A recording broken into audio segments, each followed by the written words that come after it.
감히 한국을 건드려. 미국이 완전 열받았습니다. 한국 선박이 피격되었다는 소식이 알려지면서 이란의 무모한 행동에 전 세계가 발칵 뒤집혔는데요. 이에 한국이 이번 피격 이후 내놓은 행보에 귀추가 주목되고 있습니다. 도대체 무슨 일인지 바로 알아보겠습니다. 나는 바레인 미 해군 5함대 지하 상황실에서 야간 당직을 서고 있었고 새벽 2시 17분 레이더 화면 한쪽에 한국 화물선 H mm 나무호 신호가 갑자기 흔들리기 시작했으며 처음엔 장비 오류라고 생각했지만 직후 선미 CCTV 영상이 들어왔고 화면 속에서 검은 물체 하나가 바다 위를 스치듯 날아와 선체를 그대로 뚫고 들어갔으며 기관실이 폭발하면서 주황빛 화염이 카메라를 삼켰고 선원들이 불길 속에서 난간을 넘어 바다로 뛰어내리는 모습이 보였습니다. 저는 즉시 지휘관에게 보고했고 그는 모니터를 확인하더니 고개를 끄덕이며 구조팀 준비하라고 지시했지만 그 순간 다른 레이더 담당자가 소리쳤고 이란 혁명수비대 고속정 여러 척이 미국 유조선 항로 쪽으로 빠르게 접근 중이라는 보고가 들어왔으며 상황실 전체가 순식간에 미국 함대 보호 태세로 전환됐고 벽면 스크린에 미 항모전단 위치가 빨간색으로 표시되기 시작했습니다. 지휘관이 테이블을 치며 말했어요. 한국 배는 구조팀 보내고 우선 미 항모부터 지켜. 지금 유조선 뺏기면 워싱턴이 난리난다. 저는 그 판단이 당연하다고 생각했고 나무호 구조 요청을 뒤로 미룬 채 미 함대 좌표부터 정리하기 시작했으며 키보드를 두드리며 항모전단 위치를 확인하고 있었지만 동시에 화면 구석에서 나무호 선체 기울기가 점점 심해지는 게 보였고 CCTV는 이미 검은 화면으로 바뀐 상태였으며 저 혼자만 그 화면을 보고 있다는 사실이 묘하게 불편했어요. 상황실 안은 미군 장교들이 서로 소리치며 이란 고속정 움직임을 분석하고 있었고 한쪽에서는 항모 호위 구축함 배치 명령이 내려지고 있었으며 나무호는 이미 우선순위에서 완전히 밀려난 상태였고 구조팀 출동 시간조차 정해지지 않은 채 대기 상태로만 표시되어 있었습니다. 30분쯤 지났을 때 살아남은 한국 선원 한 명이 위성전화로 연결됐고 통신 장교가 스피커를 켰으며 거친 숨소리와 함께 남자 목소리가 흘러나왔고 배경에서 파도 소리와 비명이 섞여 들렸습니다. 공격 전에 이상한 드론이 우리만 따라붙었고 다른 배들은 안 쫓아갔으며 우리만 계속 맴돌았고 10분 넘게 머리 위에서 돌다가 갑자기 내려왔습니다. 저는 그 말을 듣고 이상하다고 느꼈지만 지휘관은 손을 저으며 패닉 상태라 헛것 본 거라고 말했고 통신을 끊으라고 지시했으며 회의실 분위기는 여전히 미국 함대 방어에만 집중되어 있었고 한국 선원 증언은 그냥 잡음 취급을 받았어요. 그런데 회의실 구석에 앉아있던 한국 해군 대령 한 명이 조용히 일어나더니 앞으로 걸어 나왔고 그는 윤태성이라는 이름표를 달고 있었으며 검은색 군복 차림의 표정은 침착했지만 눈빛은 날카로웠고 지휘관 테이블까지 다가가는 동안 아무도 그를 막지 않았지만 모두가 불편한 시선으로 쳐다보고 있었습니다. 윤태성이 지휘관 앞에 서서 나무호 폭발 영상을 다시 재생해달라고 요청했고 지휘관은 귀찮다는 표정으로 고개를 끄덕였으며 화면이 다시 돌아가기 시작했고 윤태성은 영상을 멈춰 세운 뒤 드론 비행 각도를 손가락으로 가리키며 말했어요. 이건 우발 충돌이 아니고 한국 선박을 노린 표적 공격이며 드론 진입 각도가 일반 공격 패턴과 다르고 선체 취약점을 정확히 겨냥했습니다. 미군 장성 한 명이 코웃음을 치며 대답했습니다. 대령님 드론 하나 보고 표적 공격이라니 과민 반응 아닙니까? 윤태성이 고개를 저으며 침착하게 말했어요. 과민 반응 아니고 선원 증언 들었으며 다른 선박 안 쫓고 나무호만 추적했고 10분 이상 선회하다 공격했습니다. 장성이 손을 저으며 말했습니다. 증언은 참고만 하겠고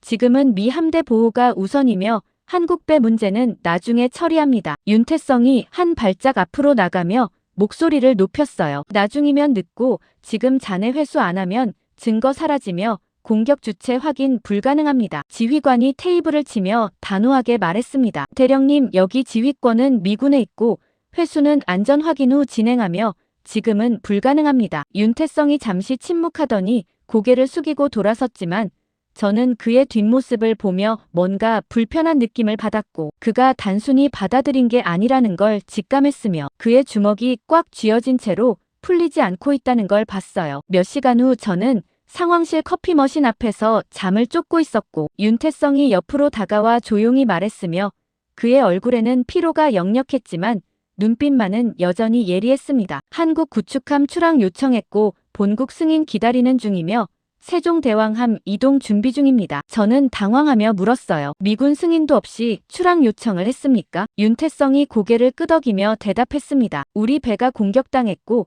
우리가 확인해야 하며 미군 승인 기다리면 한 달 걸립니다. 저는 그 말을 듣고 규정 위반이라고 지적하려 했지만 그 순간 레이더에서 새로운 경보음이 울렸고 담당자가 소리쳤으며 또 다른 한국 유조선 신호가 불안정해지기 시작했고 화면에서 선박 속도가 급격히 떨어지고 있었으며 동시에 선체 온도 센서가 비정상 수치를 보이기 시작했습니다. 저는 모니터 앞으로 달려갔고 유조선 선장과 통신이 연결됐으며 배경에서 폭발음과 비명소리가 들렸고 선장이 외쳤어요. 공격받았고 엔진 멈췄으며 지금 침수 중이고 선원들 대피시키는 중입니다. 통신이 끊겼고 상황실이 조용해졌으며 지휘관은 화면을 보며 얼굴이 굳어졌지만 여전히 미 함대 보호 명령을 바꾸지 않았고 한국 유조선 구조 요청은 또다시 대기 목록 맨 아래로 밀려났으며 저는 윤태성을 돌아봤지만 그는 이미 회의실을 나가고 있었고 복도 끝으로 사라지는 그의 뒷모습을 보며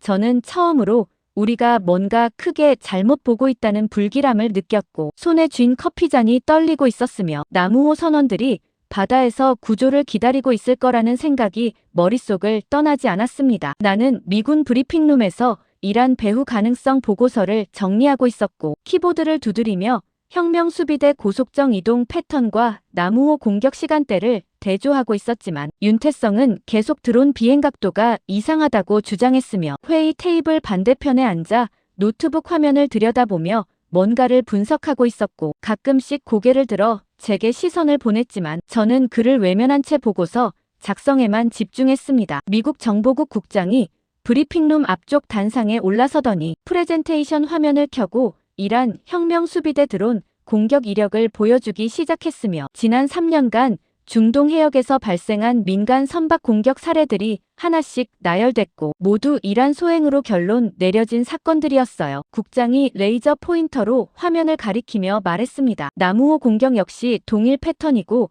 이란 책임 명확하며 한국 측 과민 반응은 불필요합니다. 윤태성이 자리에서 일어나 손을 들었고 국장이 불쾌한 표정으로 고개를 끄덕이자 윤태성은 침착하게 말했어요. 국장님 드론 진입각도 분석했고 기존 이란 공격 방식과 다르며 남우호는 선체 취약점을 정확히 타격당했습니다. 국장이 손을 저으며 대답했습니다. 대령님 각도 차이는 바람과 파도 영향이고 취약점 타격은 우연이며 과대 해석 마십시오. 윤태성이 노트북을 들어 화면을 보여주려 했지만 국장은 이미 다음 슬라이드로 넘어가고 있었고 회의실 안다른 장교들도 윤태성을 쳐다보지 않은 채 각자 서류를 정리하거나 휴대전화를 확인하고 있었으며 저 역시 윤태성 말을 듣지 않고 보고서 마지막 문단을 작성하고 있었습니다. 회의가 끝나고 복도로 나왔을 때 윤태성이 제 옆으로 다가왔고 그는 태블릿 화면을 제게 보여주며 조용히 말했어요. 드론 비행 경로 역추적했고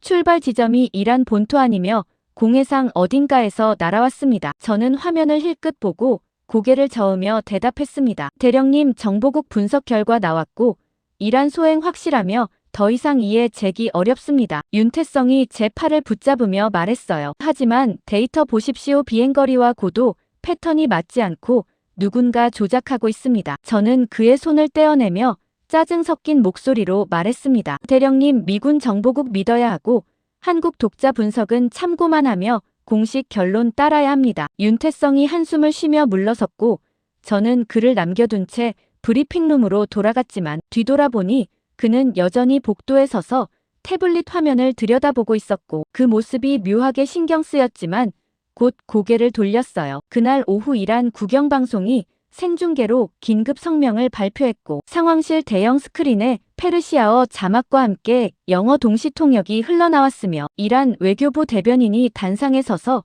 카메라를 응시하며 말했습니다. 미국 제재에 동조하는 국가들의 선박은 호르무즈 해협 안전 통과를 보장받지 못할 것이며 한국 역시 예외가 아니고 즉각 제재 철회하지 않으면 추가 조치 불가피합니다. 방송이 끝나자마자 국제 유가가 폭등하기 시작했고 브렌트유 가격이 배럴당 15달러 넘게 치솟았으며 서울 증시에서는 정유 관련주들이 일제히 급락했고 부산항에 대기 중이던 유조선 선장들이 줄줄이 출항 포기 통보를 했으며 한국 해운사주가도 동반 하락했어요. 저는 상황실 모니터로 실시간 뉴스를 보고 있었고 CNN에서는 전문가들이 나와 한국이 중동 의존도를 낮춰야 한다고 말하고 있었으며 한 애널리스트는 한국 선박들이 호르무즈를 피해 우회 항로를 택해야 한다고 주장했고 앵커는 고개를 끄덕이며 동의했습니다. 그 와중에 미국 국무부는 한국 정부에 비공식 권고문을 보냈고 내용은 간단했어요. 중동 항로 임시 철수를 검토하고 미국 보호 아래 안전 확보될 때까지 대기하며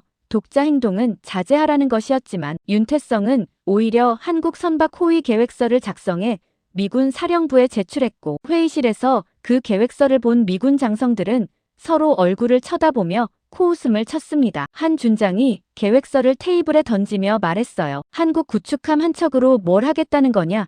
이란 고속정 수십 척 상대로 싸울 셈입니까? 윤태성이 침착하게 대답했습니다. 세종대왕함 방공 능력 충분하고 한국 선박 호위 가능하며 미군 지원 없이도 작전 수행 가능합니다. 준장이 비웃으며 말했습니다. 대령님 자신감은 좋지만 현실 보십시오. 호르무즈는 전쟁터이고 한국 혼자 버티기 어렵습니다. 회의실 안다른 장교들도 고개를 끄덕이며 동의했고 저 역시 윤태성 계획이 무모하다고 생각했으며 한국이 결국 미국 권고를 받아들여 철수할 거라 예상했어요. 하지만 그날 밤 상황이 달라졌습니다. 레이더 담당자가 급히 소리쳤고 일본 유조선과 유럽 컨테이너선 사이를 지나던 한국 LNG선 하나가 정체불명 드론에게 추적당하고 있다는 보고가 들어왔으며 화면에는 LNG선 상공을 선회하는 작은 점 하나가 찍혀 있었고 점은 계속 LNG선만 따라다니고 있었습니다. 지휘관이 당황하며 물었어요. 다른 선박들은 안 쫓아가고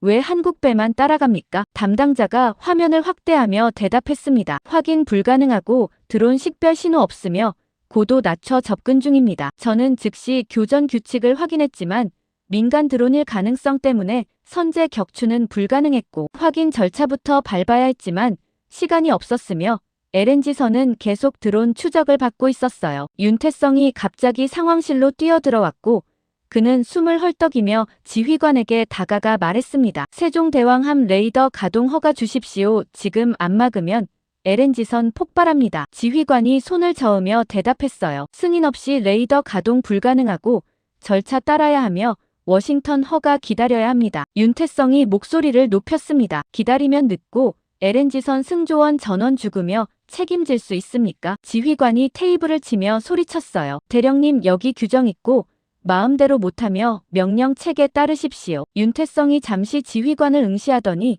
고개를 돌려 저를 봤고 저는 그 눈빛을 피하려 했지만 그가 다가와 조용히 말했습니다. 교전 허가 문서 조작 가능합니까? 저는 당황하며 뒤로 물러섰지만 동시에 레이더 화면에서 드론이 LNG선 수백 미터 앞까지 접근하는 게 보였고 LNG선 선장이 무전으로 비명을 지르기 시작했으며 저는 손이 떨리는 걸 느끼면서도 키보드 앞에 앉았고 교전 허가 문서 파일을 열어 승인 도장 이미지를 복사해 붙여 넣었으며 윤태성에게 고개를 끄덕였습니다. 윤태성이 즉시 휴대 무전기를 꺼내 세종대왕함에 명령했고 레이더 전면 가동 시작하라는 지시가 내려갔으며 몇 초 뒤 화면에 세종대왕함 레이더 신호가 강하게 나타나기 시작했고 드론 위치가 정확히 포착됐지만 바로 그 순간 드론이 갑자기 방향을 틀어 LNG선에서 멀어지기 시작했고 어둠 속으로 사라졌습니다. 상황실이 조용해졌고 지휘관은 화면을 응시한 채 아무 말도 하지 못했으며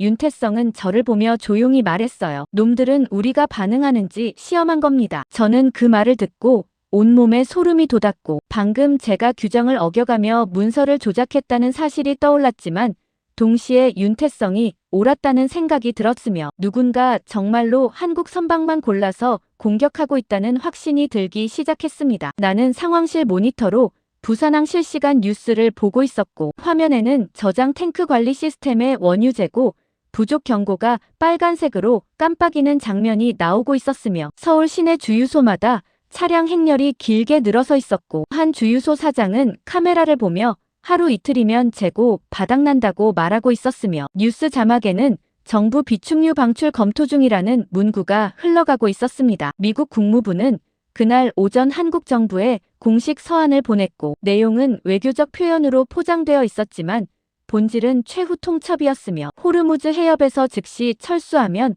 미국이 안전을 보장하겠다는 것이었고 한국 선박들은 미군 호위 아래 우회 항로를 이용하라는 지시였으며 독자 행동은 동맹 관계에 부담을 준다는 경고까지 포함되어 있었어요. 저는 한국이 결국 물러날 거라 생각했고 실제로 서울 정가에서는 철수 여론이 높아지고 있었으며 야당 대표는 기자회견을 열어 국민 생명이 우선이라며 즉각 철수를 요구했고 여론조사 결과 국민 60% 이상이 중동 항로 포기에 찬성한다는 수치가 나왔으며 청와대는 긴급 안보회의를 소집한 상태였습니다. 윤태성은 상황실 구석에 앉아 노트북으로 뭔가를 계속 분석하고 있었고 저는 그에게 다가가 조용히 말했어요. 대령님, 한국 정부 곧 철수 결정 내릴 것 같고 세종대왕함도 복귀 명령 받을 겁니다. 윤태성이 고개를 들어 저를 보더니 화면을 가리키며 대답했습니다. 아직 결정 안 났고 대통령 담화 30분 후 나오며 그때 알 수 있습니다. 저는 고개를 끄덕이고 자리로 돌아왔지만 속으로는 이미 결론이 났다고 생각했고 한국이 미국 압박을 이길 수 없을 거라 확신했으며 윤태성도 곧 현실을 받아들일 거라 여겼어요. 하지만 30분 후 청와대 대통령 집무실에서 긴급 담화가 생중계됐고 대통령이 카메라를 똑바로 응시하며 입을 열었을 때 상황실 전체가 조용해졌으며 저 역시 화면 앞으로 다가가 귀를 기울였습니다. 대통령이 천천히 그러나 단호하게 말했어요. 대한민국 선박은 대한민국 해군이 지키며 우리는 호르무즈 해협에서 물러나지 않고 정당한 항해의 자유를 행사할 것이며 어떤 위협에도 굴하지 않을 것입니다. 담화가 끝나자마자 상황실 안미군 장교들이 서로 얼굴을 쳐다보며 당황한 표정을 지었고 한 장성은 휴대전화를 꺼내 워싱턴에 급히 보고하기 시작했으며 저는 윤태성을 봤지만 그는 담담한 표정으로 고개를 끄덕일 뿐이었고 마치 이미 예상했다는 듯 침착했습니다. 직후 세종대왕함 출항 명령이 내려졌고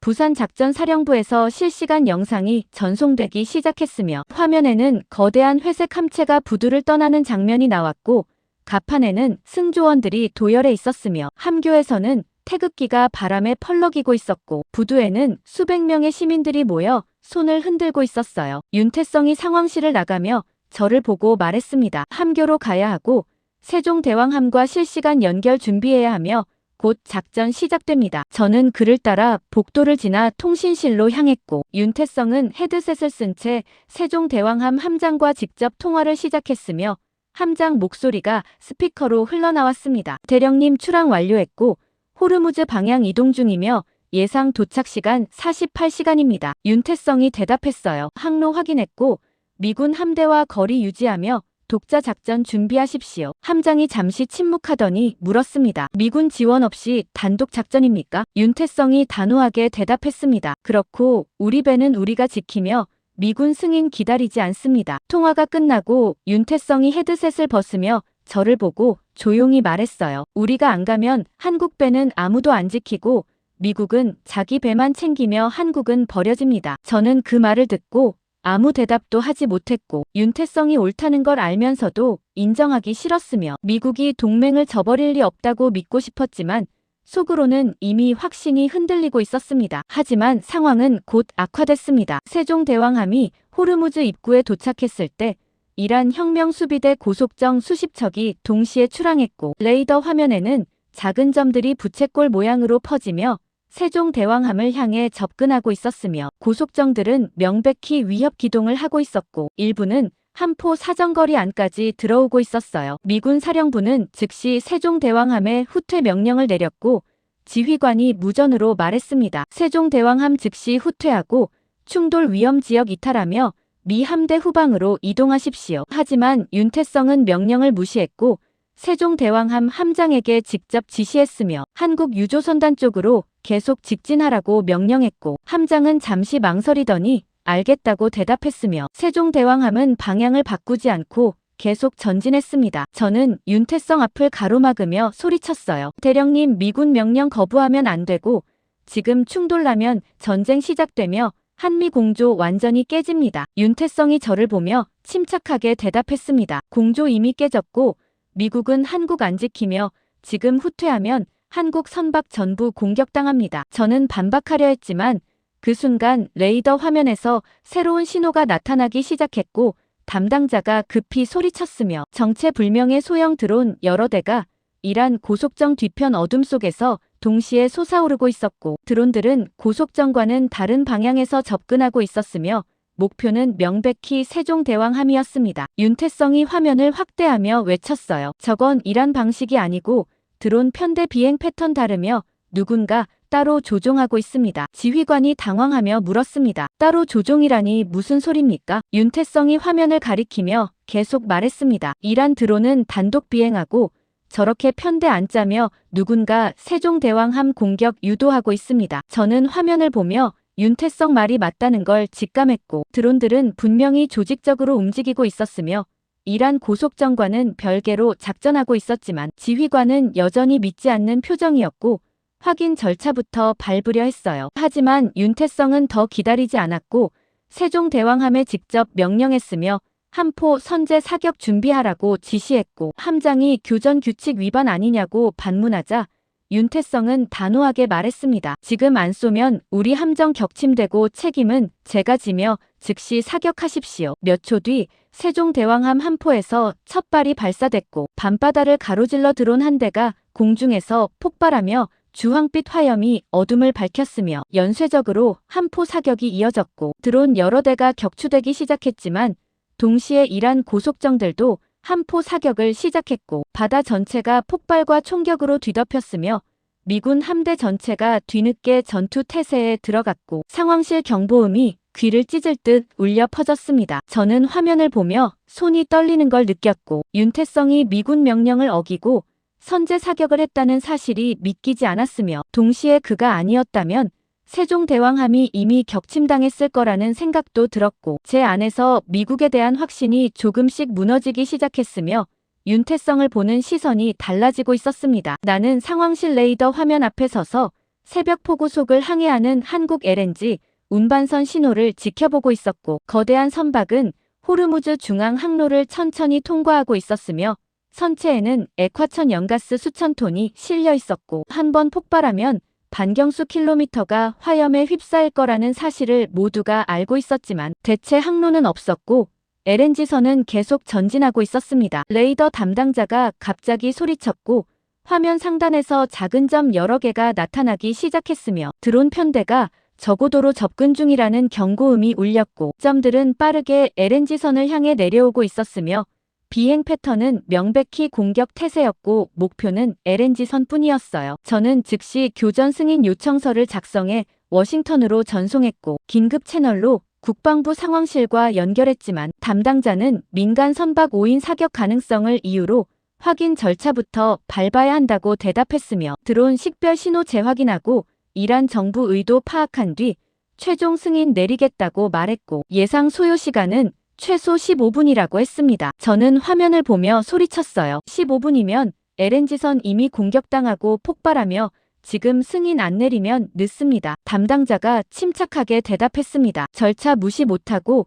5인 사격 나면 외교 문제 커지며 확인 후 대응만 가능합니다. 통화가 끊겼고 저는 주먹으로 테이블을 쳤지만 아무것도 바꿀 수 없었으며 워싱턴은 여전히 확인 후 대응만 되풀이하고 있었고 그 사이 드론들은 LNG선 바로 위까지 접근하고 있었으며 레이더 화면에서 두 신호 사이 거리가 점점 좁혀지고 있었어요. 윤태성이 상황실로 뛰어들어왔고 그는 헤드셋을 쓴 채 세종대왕함과 통신하고 있었으며 함장에게 급히 지시했습니다. LNG선 위치 확인했고 드론 편대 접근 중이며 즉시 요격 준비하십시오. 지휘관이 윤태성을 가로막으며 소리쳤어요. 대령님, 교전 승인 안 났고 미군 명령 없이 사격 불가하며 워싱턴 허가 기다려야 합니다. 윤태성이 지휘관을 똑바로 보며 대답했습니다. 기다리면 LNG선 폭발하고 승조원 전원 죽으며 가스선 터지면 주변 선박까지 연쇄 폭발합니다. 지휘관이 손을 저으며 말했어요. 그래도 절차 있고 규정 따라야 하며 독단 행동 용납 못합니다. 윤태성이 더 이상 대답하지 않았고 헤드셋 마이크를 켜서 함장에게 직접 명령했으며 세종대왕함을 LNG선 앞으로 이동시키라고 지시했고 함장이 잠시 망설이더니 알겠다고 대답했으며 레이더 화면에서 세종대왕함 신호가 빠르게 움직이기 시작했습니다. 저는 화면을 보며 윤태성이 무엇을 하려는지 이해했고 그는 세종대왕함을 LNG선과 드론 사이에 밀어 넣으려 하고 있었으며 함정을 방패로 쓰려는 것이었고 드론 공격을 함체로 받아내겠다는 계획이었지만 그럼 세종대왕함이 직격당할 거였고 승조원들이 위험에 처할 거였어요. 지휘관이 무전기를 들고 세종대왕함에 직접 명령했습니다. 세종대왕함 즉시 원위치 복귀하고 LNG선 접근 중지하며 이것은 명령입니다. 하지만 세종대왕함 함장은 대답하지 않았고 함정은 계속 LNG선 쪽으로 이동하고 있었으며 윤태성이 함장에게 말했어요. 함장님, LNG선 정면에 서십시오. 우리가 방패가 됩니다. 함장이 짧게 대답했습니다. 알겠습니다. 함 위치 조정 중입니다. 몇 초 뒤 세종대왕함이 LNG선 바로 앞에 자리 잡았고 거대한 회색 선체가 가스선을 완전히 가렸으며 드론들은 이미 수 킬로미터 앞까지 접근한 상태였고 윤태성이 마지막 명령을 내렸습니다. 근접방어포 전면 개방하고 자동 요격 모드 전환하며 모든 드론 격추하십시오. 직후 세종대왕함 갑판 곳곳에서 CIWS 포신이 회전하기 시작했고 레이더가 드론들을 포착하며 자동 조준 시스템이 작동했으며 첫 번째 드론이 사정거리 안에 들어오는 순간 한 포가 불을 뿜기 시작했고 밤바다가 나처럼 밝아졌으며 예광탄이 빗줄기처럼 쏟아져 나갔습니다. 저는 실시간 영상 화면을 보고 있었고 세종대왕함 함교 카메라가 전투 장면을 송출하고 있었으며 하늘에서 드론 여러 대가 연쇄적으로 폭발하며 화염 파편이 사방으로 흩어졌고 바다 위로 떨어지는 잔해들이 물보라를 일으켰지만 동시에 자폭 드론 한 대가 CIWS 방어망을 뚫고 세종대왕함 좌현을 향해 돌진했으며 마지막 순간 요격 시도가 실패하고 드론이 함체에 그대로 충돌했어요. 폭발 충격파가 카메라를 흔들었고 화면이 잠시 흔들리며 왜곡됐으며 함교 유리창이 깨지는 소리가 들렸고 승조원들이 바닥에 쓰러지는 모습이 보였으며 외벽 일부가 찢겨나가며 내부 격실이 노출됐고 화재 경보음이 울리기 시작했지만 함포 사격은 멈추지 않았고 나머지 드론들도 계속 격추되고 있었습니다. 윤태성이 헤드셋으로 함장 상태를 확인했고 함장 목소리가 거칠게 들려왔어요. 함교 일부 손상됐고 부상자 발생했으며 화재 진압 중이지만 전투 계속 가능합니다. 윤태성이 대답했습니다. LNG선 안전 확인될 때까지 요격 유지하고 함 손상 신경 쓰지 말며 선박 보호 최우선입니다. 몇 분 뒤 마지막 드론까지 격추됐고 레이더 화면이 깨끗해졌으며 LNG선은 무사히 호르무즈를 통과해 안전 해역으로 빠져나갔고 세종대왕함은 연기를 뿜으며 제자리에 떠 있었지만 승조원들은 여전히 전투 태세를 유지하고 있었어요. 상황실이 조용해졌고 미군 장교들은 화면을 보며 아무 말도 하지 못했으며 지휘관은 윤태성을 보고 있었지만 질책하지 못했고 윤태성은 헤드셋을 벗으며 피를 흘리고 있는 함교 영상을 지켜보고 있었으며 저는 그 장면이 전 세계로 생중계되고 있다는 사실을 깨달았습니다. 민간 위성 방송사들이 전투 장면을 실시간으로 송출했고 CNN은 속보로 한국 구축함이 LNG선을 구했다고 보도하기 시작했으며 BBC는 세종대왕함 손상 장면을 반복 재생하고 있었고 유럽 언론들도 한국 해군의 희생이라는 제목으로 기사를 쏟아내고 있었지만 동시에 미국 일부 언론은 한국의 과잉 대응이라고 비난하기 시작했고 한 앵커는 교전 규칙 위반 아니냐며 문제를 제기했어요. 하지만 몇 시간 뒤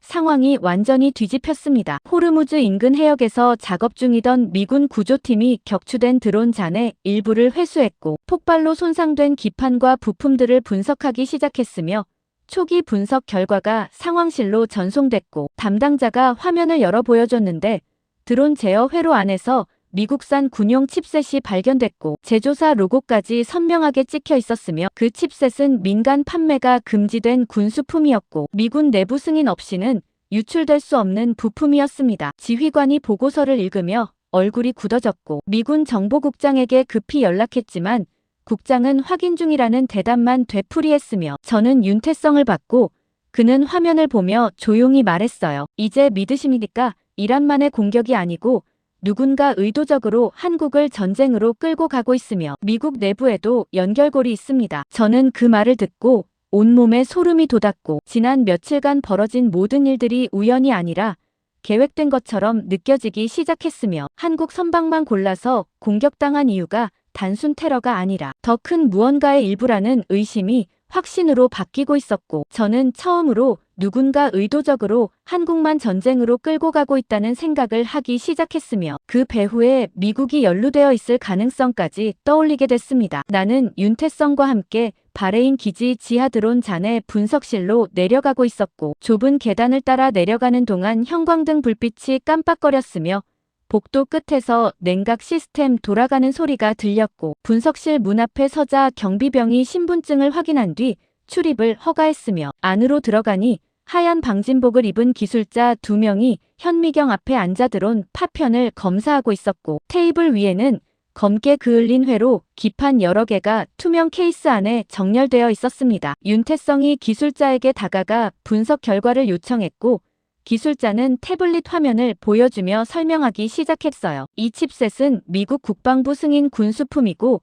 민간 판매 금지 품목이며 제조사는 텍사스 소재 군사 전자기업이고 주요 납품처는 미 공군과 해군입니다. 윤태성이 파편을 집어들고 확대경으로 들여다보더니 제게 보여주며 조용히 말했습니다. 이건 중동 무장 세력이 자체 제작할 수준이 아니고 설계 자체가 고도화되어 있으며 누군가 의도적으로 넘긴 겁니다. 저는 파편을 받아들고 확인했지만 제 눈에는 그냥 타버린 전자부품처럼 보였고 윤태성만큼 기술적 분석을 할 수 없었지만 그의 말투에서 확신이 느껴졌으며 그가 이미 더 깊은 무언가를 추적하고 있다는 걸 직감했어요. 동시에 미국 내부에서는 사건을 서둘러 마무리하려는 움직임이 포착되기 시작했고 국방부 대변인이 기자회견을 열어 드론 공격은 이란 혁명수비대 소행이 확실하며 미국산 부품은 밀수 경로로 유출된 것으로 추정된다고 발표했으며 추가 조사는 진행 중이지만 이란 책임론에는 변함이 없다고 강조했고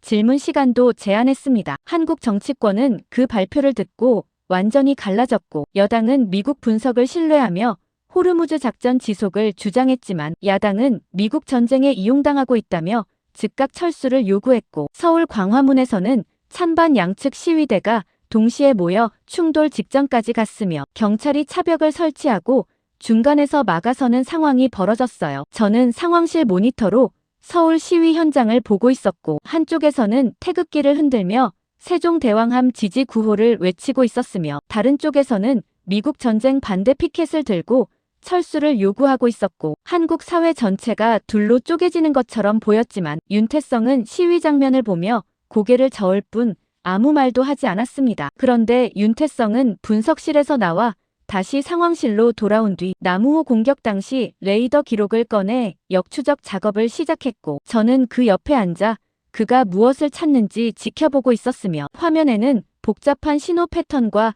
좌표 데이터가 가득 떠올랐고 윤태성은 마우스를 움직이며 드론 비행 경로를 하나씩 되짚어가고 있었어요. 30분쯤 지났을 때 윤태성이 갑자기 화면을 확대하며 제게 손짓했고 저는 의자를 끌고 다가가 화면을 봤으며 그는 드론 출발 위치를 가리키고 있었는데 좌표는 이란 해안이 아니라 공해상 특정 지점이었고 그곳에는 당시 컨테이너선 한 척이 정박해 있었다는 기록이 남아 있었습니다. 윤태성이 조용히 말했어요. 드론 출발 위치가 이란 본토 아니고 공해상 선박이며 2배 식별 신호 확인했더니 유령 회사명입니다. 저는 화면에 뜬 선박 정보를 클릭했고 등록 국가는 파나마였으며 소유주는 케이맨 제도 페이퍼 컴퍼니였고 실제 운영사는 불명으로 표시되어 있었지만 과거 항해 기록을 추적하자 몇 달 전 미국 버지니아 항구에 입항했다는 기록이 나타났고 그곳은 미국 민간 군사기업 물류 거점 중 하나였어요. 윤태성이 계속 파일을 열어 보여주며 말했습니다. 이 컨테이너선 과거 기록 보면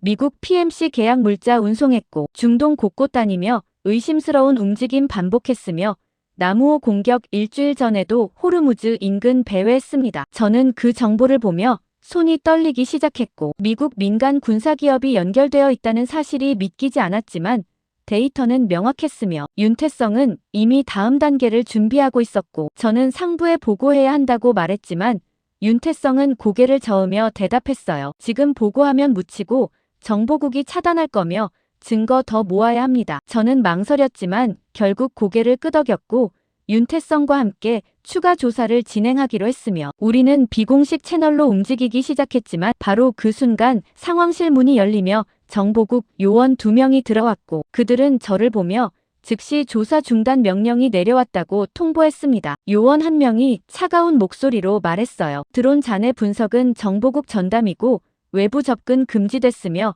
관련 자료 전부 제출하십시오. 저는 당황하며 반박하려 했지만 요원은 듣지 않았고 윤태성 노트북까지 압수하려 했으며 윤태성은 노트북을 닫으며 요원을 똑바로 보고 말했습니다. 자료 제출은 하겠지만 조사 중단 이유 설명 필요하고 정당한 절차 따라야 합니다. 요원이 코웃음을 치며 대답했어요. 대령님은 한국으로 복귀 명령 받았고 내일 오전 수송기 탑승 예정이며 더 이상 작전 참여 불가합니다. 윤태성이 표정 변화 없이 고개를 끄덕였지만 저는 그의 주먹이 꽉 쥐어진 걸 봤고 요원들이 나간 뒤 윤태성은 저를 보며 조용히 말했습니다. 마크 한국은 약해서 공격당한 게 아니고 미국 편으로 끌고 가기 가장 좋은 나라라서 먼저 맞은 겁니다. 저는 그 말을 듣고 얼어붙었고 윤태성 말이 맞다는 걸 부정할 수 없었으며 한국이 미국 동맹이기 때문에 오히려 표적이 됐다는 논리가 끔찍하게 들렸지만 동시에 모든 퍼즐이 맞아떨어지는 것 같았고 저는 윤태성을 보며 물었어요. 그럼 어떻게 해야 합니까? 윤태성이 창밖을 보며 대답했습니다. 증거 더 찾아야 하고 진실 밝혀야 하며 한국 선박 계속 지켜야 합니다. 바로 다음 날 새벽 레이더 경보음이 울렸고 호르무즈 인근에서 한국 유조선 3척이 동시에 신호를 잃기 시작했으며 담당자가 급히 소리쳤고 저는 모니터 앞으로 달려갔지만 화면에서 3척 모두 통신이 두절된 상태였고 마지막 위치만 희미하게 표시되어 있었으며 윤태성은 이미 헤드셋을 쓰고 세종대왕함에 수색 명령을 내리고 있었지만 미군 지휘관은 수색 작전 승인을 거부했고 안전 확인 후 진행하겠다며 시간을 끌고 있었어요. 저는 화면을 보며 한국 유조선 승조원들이 어딘가에서 구조를 기다리고 있을 거라 생각했고 동시에 누군가 의도적으로 그들을 실종시켰다는 확신이 들었으며 윤태성은 저를 보며 말했습니다. 지금 움직이지 않으면 선원들 전부 죽고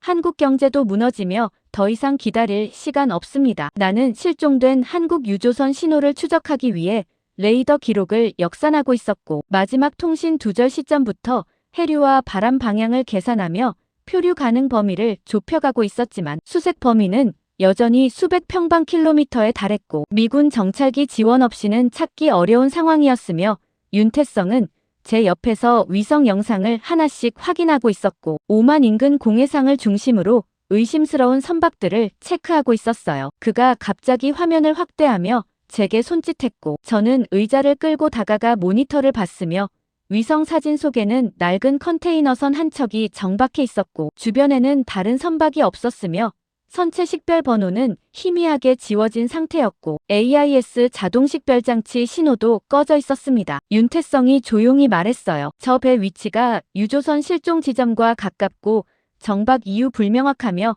식별 신호 끈 건 의도적입니다. 저는 고개를 끄덕이며 선박 등록 정보를 검색했지만 데이터베이스에는 아무것도 나오지 않았고 유령선처럼 기록이 지워진 상태였으며 과거 항해 기록도 찾을 수 없었지만 선체 외형을 분석하자 몇 년 전 중동 해역에서 활동했던 화물선과 일치한다는 결과가 나왔고 그 배는 당시 밀수 의혹으로 여러 국가 해경에 추적당했던 전력이 있었어요. 윤태성이 즉시 특수전 투입을 요청했고 세종대왕함 특수팀을 출동시켜 컨테이너선을 직접 확인하겠다고 상부에 보고했지만 미군 사령부는 정치적 문제를 이유로 거부했으며 지휘관이 회의실에서 말했습니다. 공해상 민간 선박 강제 수색은 국제법 위반이고 증거 불충분하며 외교 문제 발생 가능성 높아 승인 불가합니다. 윤태성이 테이블을 치며 반박했어요. 하지만 한국 선원들 생명 걸린 문제이고 시간 지체되면 구조 불가능하며 지금 움직여야 합니다. 지휘관이 손을 저으며 단호하게 대답했습니다. 대령님 감정 이해하지만 절차 무시 못하고 워싱턴 승인 필요하며 최소 이틀 걸립니다. 회의가 끝나고 윤태성은 복도에서 저를 붙잡고 조용히 말했어요. 이틀 기다리면 선원들 전부 죽고 증거도 사라지며 독단으로 움직여야 합니다. 저는 당황하며 물었습니다. 미군 승인 없이 작전 진행하면 군법 위반이고 대령님 경력 끝나며 한미 공조도 깨집니다. 윤태성이 저를 똑바로 보며 대답했습니다. 경력보다 선원 생명이 우선이고 공조보다 진실이 중요하며 마크 당신도 알지 않습니까? 여기서 멈추면 안 된다는 거. 저는 그 눈빛을 보며 더 이상 반대할 수 없었고 결국 고개를 끄덕이며 윤태성 작전에 합류하기로 결정했으며 우리는 군법 위반을 감수한 채 비공식 작전을 준비하기 시작했고 저는 제 경력이 끝날 수도 있다는 걸 알면서도 멈출 수 없었습니다. 시간이 지날수록 실종 유조선 위치 신호가 하나씩 완전히 꺼지기 시작했고 레이더 화면에서 희미하게 남아있던 마지막 신호마저 사라졌으며 한국 내에서는 전략비 충류 긴급 방출 뉴스가 타전됐고 산업통상자원부 장관이 기자회견을 열어 국가 비축유 300만 배럴을 시장에 풀겠다고 발표했지만 그것도 2주일 분량에 불과했고 유조선이 돌아오지 않으면 한국 경제 전체가 마비될 거라는 경고가 이어졌어요. 윤태성은 더 이상 기다리지 않았고 세종대왕함에 직접 암호 무전을 보내 특수팀 출동을 명령했으며 저는 그 옆에서 작전 경로를 계획하고 있었고 컨테이너선까지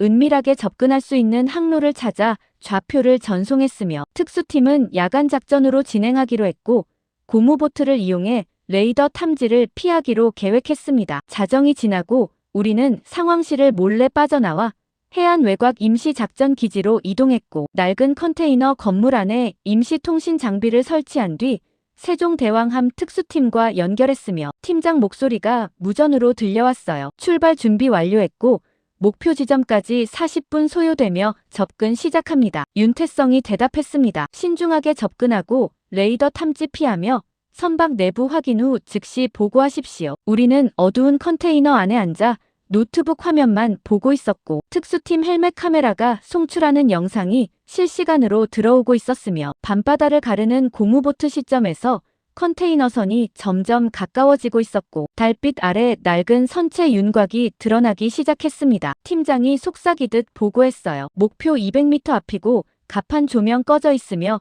인기척 없습니다. 윤태성이 조용히 대답했습니다. 계속 접근하고 승선 후 내부 수색 시작하십시오. 고무보트가 컨테이너선 옆에 붙었고 특수팀원들이 밧줄을 던져 올린 뒤 하나씩 갑판으로 올라갔으며 카메라 화면이 흔들리다가 안정되었고 갑판 위 모습이 보이기 시작했는데 곳곳에 녹슨 컨테이너들이 쌓여 있었고 일부는 문이 열린 채 방치되어 있었으며 내부는 텅 비어 있었지만 바닥에는 유류 자국과 케이블 흔적이 남아 있었어요. 팀장이 보고했습니다. 컨테이너 내부 확인했고 드론 발사대 흔적 발견했으며 최근 사용된 것으로 보입니다. 윤태성이 긴장한 목소리로 물었어요. 드론 실물은 있습니까? 팀장이 대답했습니다. 실물 없고 이미 철수한 것 같으며 선실 쪽 확인 필요합니다. 특수팀이 선실로 이동하기 시작했고 좁은 복도를 지나 계단을 내려가는 장면이 카메라에 잡혔으며 아래층에서 희미한 불빛이 새어나오고 있었고 팀장이 손짓으로 대원들을 멈춰 세운 뒤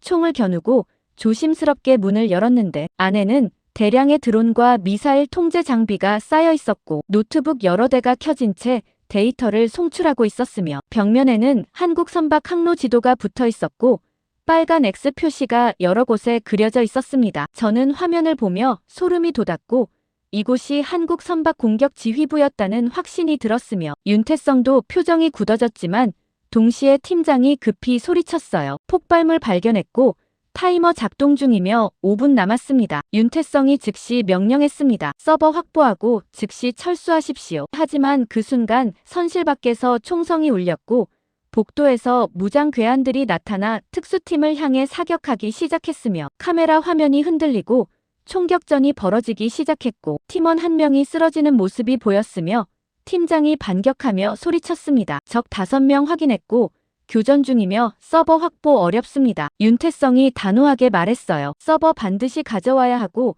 증거 없으면 아무것도 증명 못하며 끝까지 버티십시오. 총격전이 몇 분간 이어졌고 결국 특수팀이 적들을 제압했지만 폭발 타이머는 2분밖에 남지 않았고 팀장이 서버 하드디스크를 뽑아내며 철수 명령을 내렸으며 팀원들이 계단을 뛰어 올라가 갑판으로 향했고 고무보트에 올라타는 순간 선실 아래에서 폭발이 시작됐습니다. 화면이 하얗게 번쩍이며 왜곡됐고 충격파가 보트를 흔들었으며 컨테이너선 중앙부가 폭발하며 화염이 치솟았고 선체가 두 동강나며 바다로 가라앉기 시작했지만 특수팀은 무사히 빠져나왔고 팀장이 숨을 헐떡이며 보고했어요. 전원 무사하고 서버 확보 완료했으며 귀환 중입니다. 윤태성이 안도하며 대답했습니다. 수고했고 안전하게 복귀하십시오. 하지만 바로 그 순간 레이더에 새로운 경보가 떴고 한국 유조선단 방향으로 드론 수십 기가 동시에 이륙하는 신호가 포착됐으며 출발 지점은 방금 폭발한 컨테이너선이 아니라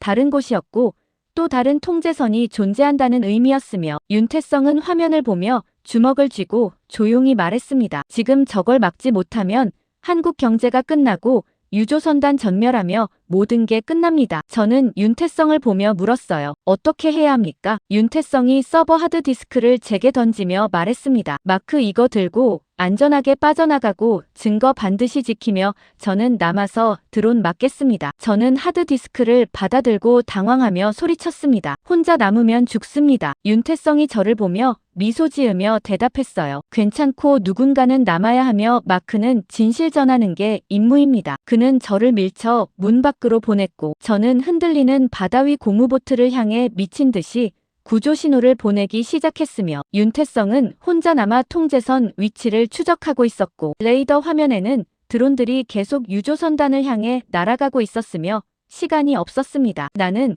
세종대왕함 CIC 전투지휘실에서 윤태성이 넘긴 서버 하드디스크를 노트북에 연결하고 있었고 암호화된 파일들을 하나씩 열어보기 시작했으며 화면에는 공격 대상 선박 목록이 가장 먼저 떠올랐고 나무호와 실종된 유조선 3척 이름이 빨간색으로 표시되어 있었으며 그 아래로는 아직 공격받지 않은 한국 선박 10여 척 명단이 줄지어 있었고 각 선박마다 항로와 일정이 상세히 기록되어 있었습니다. 저는 스크롤을 내리며 계속 확인했고 다음 파일에는 삼성전자 반도체 운송 일정표가 나타났으며 부산에서 미국 서부 해안까지 가는 컨테이너선 스케줄이 주 단위로 정리되어 있었고 그 옆에는 부산항 정유 저장량 실시간 데이터가 연결되어 있었으며 심지어 미 해군 군수 계약표까지 첨부되어 있었고 한국산 부품 납품 일정과 물량이 상세히 적혀 있었어요. 저는 화면을 보며 소름이 돋았고 이건 단순 테러 계획이 아니라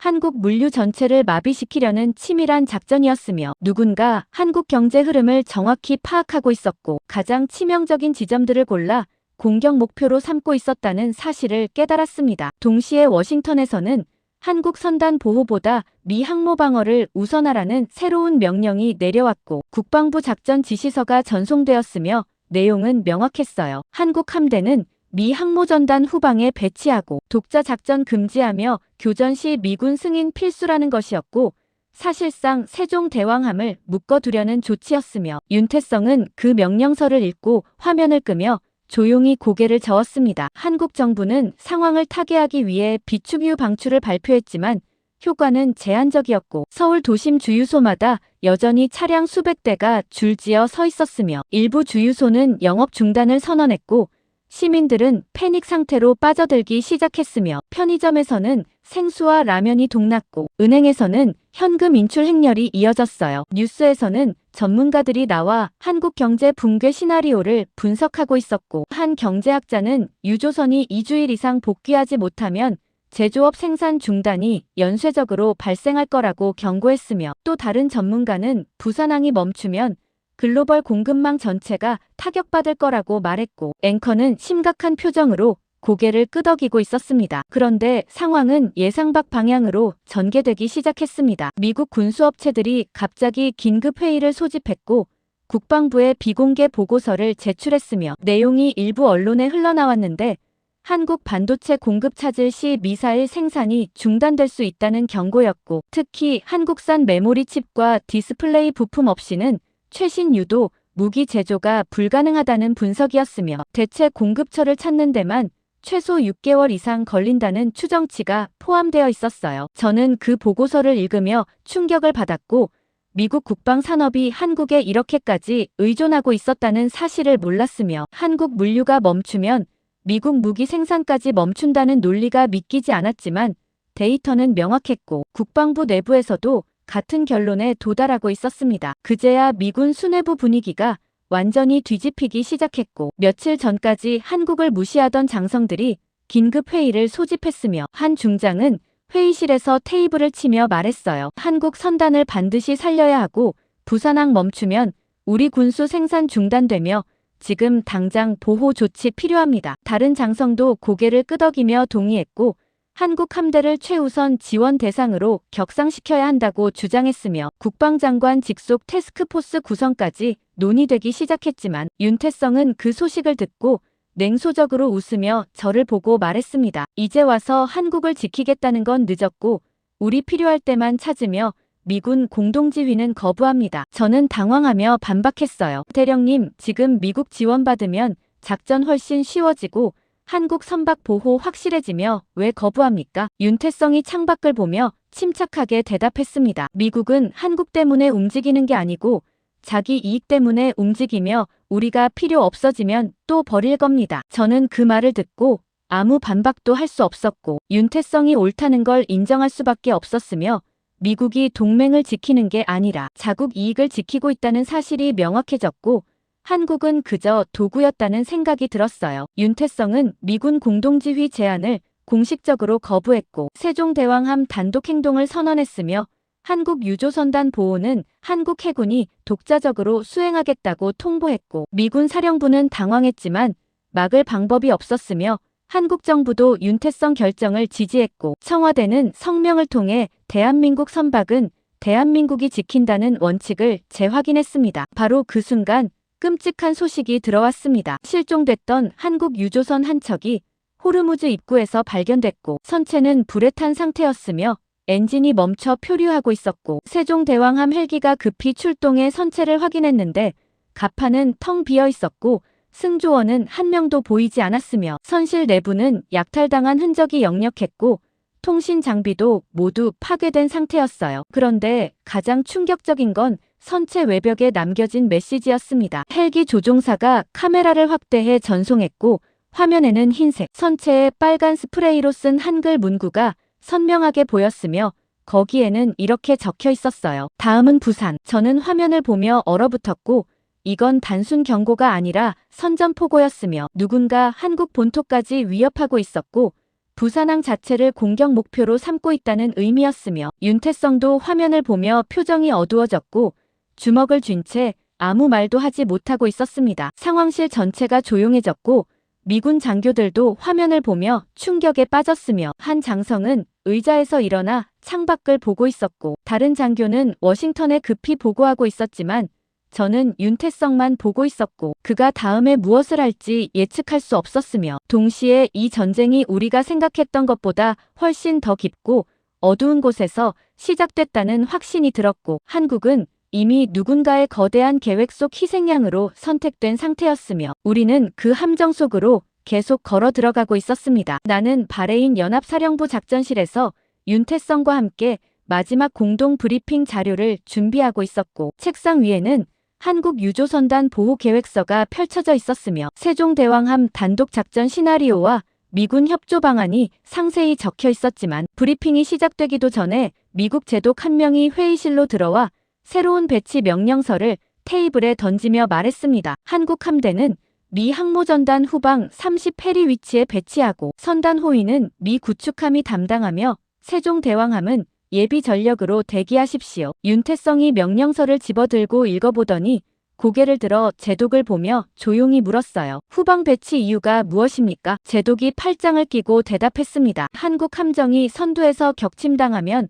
국제 여론 폭발하고 한미 동맹 타격 크며 안전 위에 후방이 적절합니다. 저는 그 말을 듣고 표면적 이유와 실제 이유가 다르다는 걸 직감했고 미군은 한국 함정이 격침되는 장면이 생중계되는 걸 두려워하고 있었으며 여론 폭발보다는 미국이 동맹을 지키지 못했다는 비난을 피하고 싶어 하는 것처럼 보였고 윤태성도 같은 생각인지 얼굴이 굳어지고 있었어요. 윤태성이 명령서를 내려놓고 천천히 일어서며 말했습니다. 제독님 존중하지만 대한민국 선박은 대한민국 해군이 맨 앞에서 지키는 게 원칙이고 후방 배치는 받아들일 수 없으며 세종대왕함은 유조선단 최전방에 배치됩니다. 제독이 인상을 찌푸리며 목소리를 높였어요. 대령님, 여기는 미군 작전구역이고 배치 명령 따라야 하며 독단 행동 용납 안 됩니다. 윤태성이 제독을 똑바로 보며 침착하게 대답했습니다. 작전구역 존중하지만 한국 선박 보호 책임은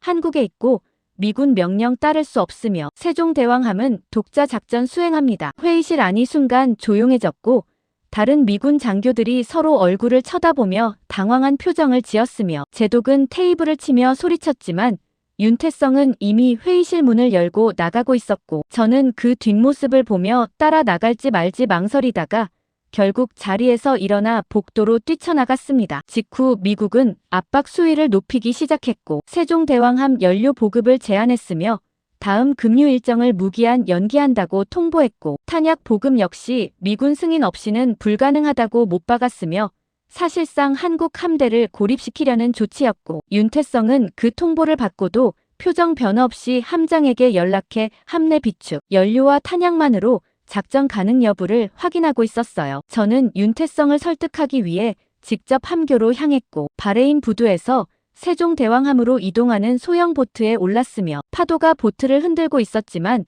수평선 너머로 세종대왕함 거대한 선체가 보이기 시작했고 함정은 이미 한국 유조선단 최전방으로 이동 중이었으며 미군 명령을 무시하고 독자 항로를 따르고 있었습니다. 함교에 도착했을 때 윤태성은 레이더 화면 앞에 서 있었고 유조선단 위치를 확인하고 있었으며 저를 보더니 고개를 끄덕였지만 아무 말도 하지 않았고 저는 그에게 다가가 조용히 말했어요. 대령님, 미군과 협조 안 하면 연료 떨어지고 탄약도 바닥나며 고립됩니다. 윤태성이 화면에서 눈을 떼지 않은 채 대답했습니다. 고립 각오했고 한국 선박 지키는 게 우선이며 미군 도움 없이도 가능합니다. 저는 반박하려 했지만 그 순간 레이더 담당자가 급히 소리쳤고 화면에 새로운 신호가 나타나기 시작했으며 호르무즈 인근을 감시하던 미군 정찰 위성이 대규모 드론 이동 신호를 포착했다는 보고가 들어왔고 출발 지점은 이란 본토가 아니라 공해상 미확인 선박이었으며 목표는 명백히 한국 유조선단이었어요. 그런데 문제가 있었습니다. 미군 정찰 위성이 그 신호를 포착한 시각은 30분 전이었지만 보고는 지금 막 전달됐고 의도적으로 정보 공유를 지연시킨 것처럼 보였으며 윤태성은 화면을 보며 이를 악물고 조용히 말했어요. 누군가 아직도 위기를 키우고 있고 한국이 공격당하길 원하며 미군 내부에도 협력자 있습니다. 저는 그 말을 듣고 소름이 돋았고 정보 지연이 우연이 아니라는 확신이 들었으며 누군가 세종대왕함이 제때 대응하지 못하도록 방해하고 있었고 한국 유조선단이 공격당하는 장면을 만들고 싶어하는 세력이 존재한다는 생각이 들었습니다. 윤태성은 더 이상 기다리지 않았고 함장에게 선제 요격 준비 명령을 내렸으며 미군 승인 없이 독자 판단으로 교전 태세에 돌입했고 CIWS 근접 방어포를 전면 가동시키기 시작했지만 미군 사령부는 즉시 무전으로 경고했습니다. 세종대왕함 교전 승인 없이 무기 가동 불가하고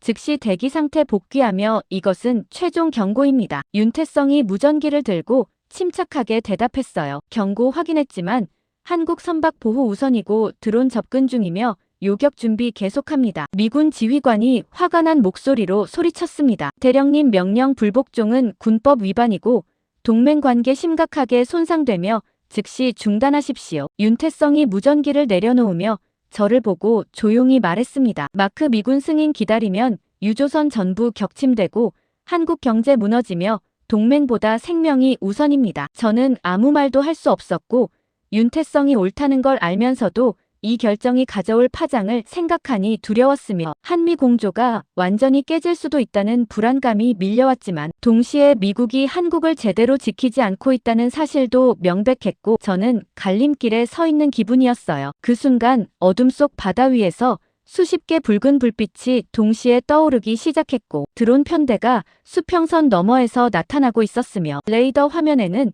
빠르게 접근하는 점들이 부채꼴 모양으로 퍼지고 있었고 목표는 한국 유조선단이었으며 세종대왕함은 그 사이에 홀로 서 있었고 미군 함대는 아직 수십 킬로미터 뒤에 있었으며 지원이 도착하기까지 최소 30분 이상 걸릴 상황이었습니다. 윤태성이 함장에게 최종 명령을 내렸고 목소리는 단호했어요. 전함포 자동 요격 모드 전환하고 드론 전부 격추하며 함대도 유조선에 접근 못하게 막으십시오. 함장이 짧게 대답했습니다. 알겠습니다. 요격 시작합니다. 직후 세종대왕함 갑판 곳곳에서 함포가 불을 뿜기 시작했고 밤하늘이 예광탄으로 가득 찼으며 첫 번째 드론이 폭발하며 화염이 어둠을 밝혔고 연쇄적으로 요격이 이어지기 시작했지만 저는 함교 창밖을 보며 생각했습니다. 윤태성이 미군 명령을 거부했고 한국은 이제 혼자 싸우고 있으며 미국은 뒤에서 지켜만 보고 있고 동맹이라는 말이 얼마나 공허한지 깨닫고 있었으며 한국이 약해서가 아니라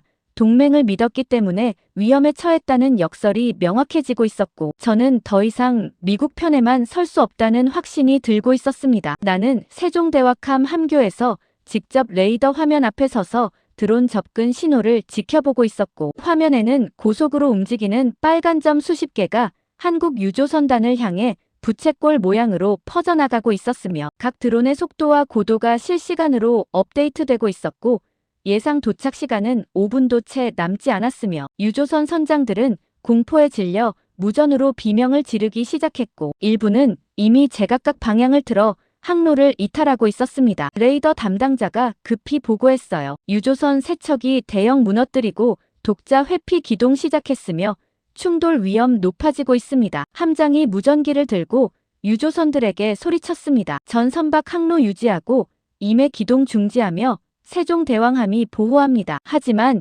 유조선 선장 한 명이 떨리는 목소리로 대답했어요. 드론이 너무 많고 우리 혼자 도망가야 살며 미안합니다. 통신이 끊겼고 유조선 한 척이 완전히 선단에서 이탈했으며 다른 선박들도 동요하기 시작했고 대형이 무너지면 각계격 파당할 상황이었으며 동시에 충돌과 연쇄 폭발 가능성까지 높아지고 있었어요. 미군 사령부는 여전히 교전 승인을 지연시키고 있었고 지휘관이 무전으로 말했습니다. 민간 선박 5인 사격 가능성 재확인 중이고 드론 식별 신호 최종 검증 필요하며 승인까지 10분 소요됩니다. 윤태성이 무전기를 빼앗아 소리쳤어요. 10분이면 유조선 전부 격침되고 승조원 전원 죽으며 지금 승인 안 내리면 책임 못 집니다. 지휘관이 침착하게 대답했습니다. 절차 무시 못하고 5인 사격 외교 문제 커지며 대령님 독단 행동 계속하면 군법회의 회부됩니다. 윤태성이 무전기를 내려놓으며 함장을 보고 조용히 말했습니다. 함장님, 세종대왕함 방향 전환하고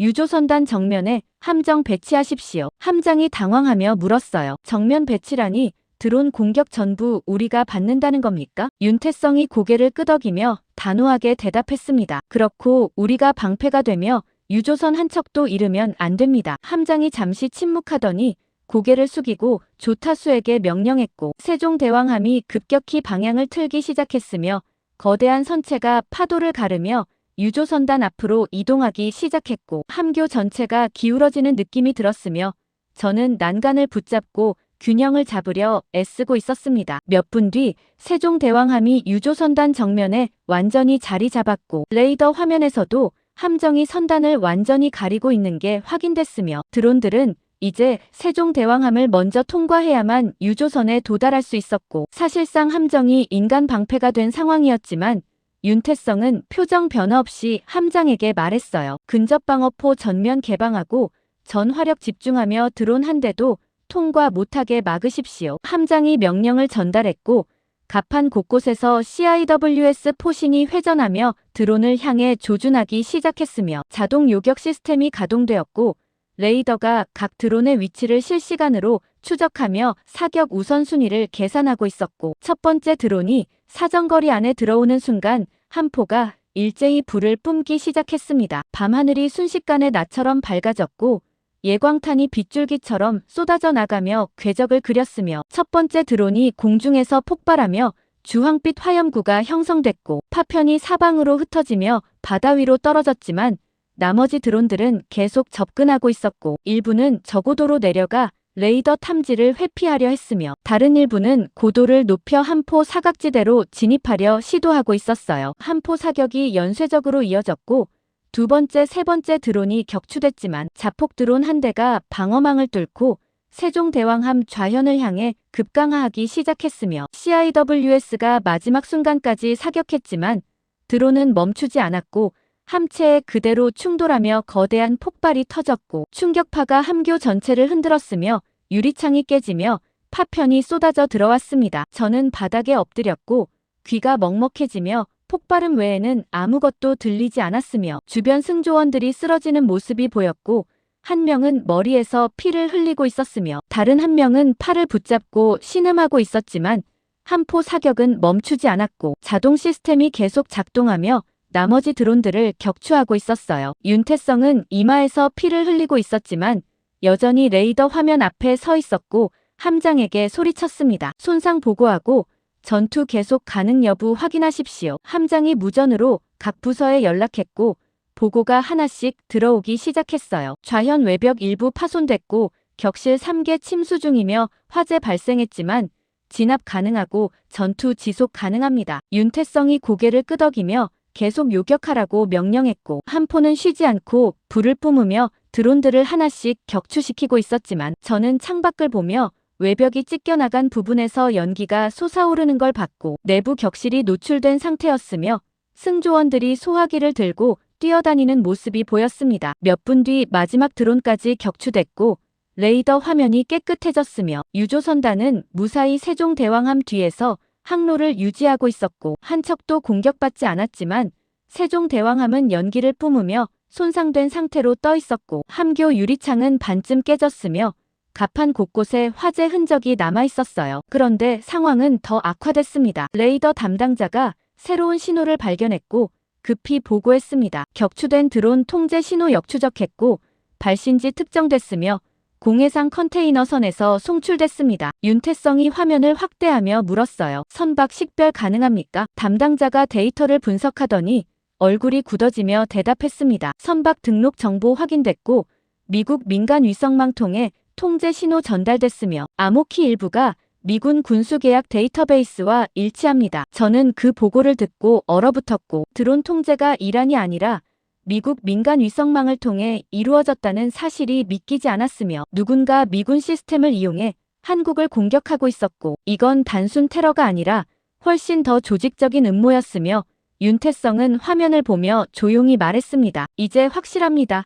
우리가 단순 테러 아니라 국제 규모 함정 안에 있고 누군가 의도적으로 전쟁 만들고 있으며 한국은 그 희생양입니다. 저는 윤태성을 보며 고개를 끄덕였고 더 이상 부정할 수 없었으며 미국 내부에 한국을 전쟁으로 끌어들이려는 세력이 존재한다는 확신이 들었고 저는 어느 편에 서야 할지 혼란스러웠지만 동시에 진실을 밝혀야 한다는 책임감이 무거워지고 있었습니다. 나는 바다 한복판에 떠있는 세종대왕함 임시작전실에서 서버 자료를 계속 분석하고 있었고 노트북 화면에는 암호화된 파일들이 하나씩 복호화되며 나타나고 있었으며 공격 세력의 최종 목표가 단순 유가 상승이 아니라는 사실이 점점 명확해지고 있었고 데이터 속에는 한국 물류 붕괴라는 키워드가 반복적으로 등장하고 있었으며 그 아래로는 연쇄 효과 시뮬레이션 결과가 상세히 정리되어 있었습니다. 첫 번째 파일을 열자 부산항 컨테이너 물동량 감소 시나리오가 나타났고 한국 유조선 3척 이상 실종 시 정유 공급 중단되며 이틀 내 부산항 하역 작업 30% 감소하고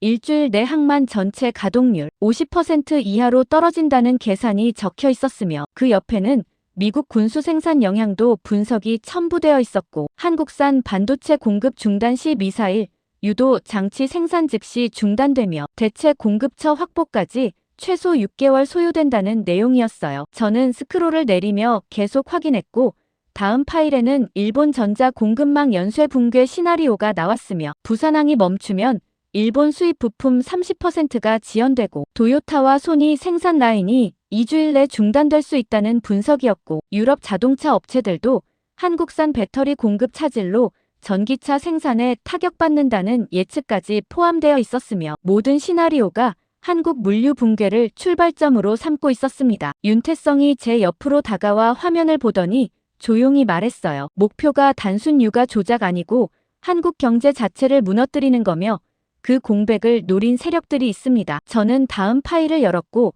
거기에는 충격적인 내용이 담겨 있었습니다. 국제 원유 중개업체와 미국 민간 군사기업 사이 송금 기록이 나타났고 부산항 마비 시나리오 발생 시 대체 물류 경로 독점 계약이 이미 준비되어 있었으며 중동 원유를 동남아 경유로 우회 운송하는 신규 항로 개설 계획서까지 첨부되어 있었고 예상 수익률은 기존 대비 300% 증가로 계산되어 있었어요. 동시에 무기 중개상들이 한국 공백을 메우기 위한 긴급 군수 계약을 준비하고 있다는 증거도 발견됐고, 한국산 방산 장비 대신 미국 및 유럽산 무기 판매 확대 계획이 상세히 적혀 있었으며, 목표 시장은 동남아와 중동이었고, 한국이 사라진 자리를 차지하려는 계획이 노골적으로 드러나고 있었습니다. 저는 화면을 보며 손이 떨렸고, 이건 전쟁이 아니라 비즈니스였으며, 누군가 한국을 제거해서 시장 점유율을 빼앗으려 하고 있었고, 인명과 국가 경제를 담보로 돈을 벌려는 세력이 존재했다는 사실이 끔찍했지만 데이터는 명확했고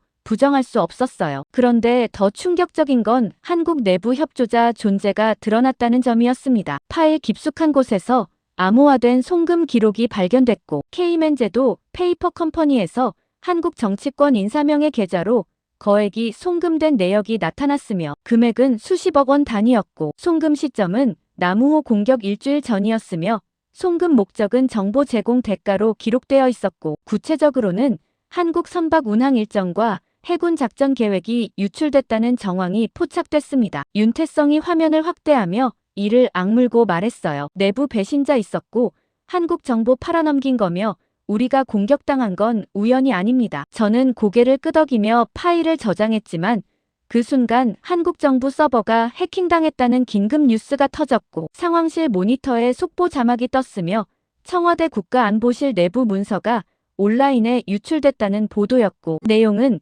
한국이 미국 몰래 이란과 비밀 협상을 진행 중이라는 가짜 문서였지만 언론은 이미 대서특필하고 있었어요. CNN은 한국의 이중 외교라는 제목으로 속보를 내보냈고, BBC는 한미 동맹 균열 우려라며 전문가 인터뷰를 방송하고 있었으며, 서울 시내에서는 시위대가 청와대 앞으로 몰려들기 시작했고, 일부는 미국 배신이라는 구호를 외치고 있었으며, 다른 일부는 이란과 손잡지 말라며 반대 시위를 벌이고 있었고, 경찰이 양측을 분리하느라 진땀을 흘리고 있었습니다. 한국 언론은 폭동 직전 상황이라며 생중계를 이어가고 있었고, 한 기자는 현장에서 시민들이 서로 밀치고 있다고 보도했으며, 다른 채널에서는 청와대 지지율이 폭락했다는 여론조사 결과를 내보내고 있었고, 대통령 탄핵 청원 게시판이 마비됐다는 속보까지 나왔으며 한국 사회 전체가 혼란에 빠지고 있었어요. 미군 사령부는 이 혼란을 이유로 한국 함대 강제 철수를 명령했고, 공식 서한을 보내 세종대왕함은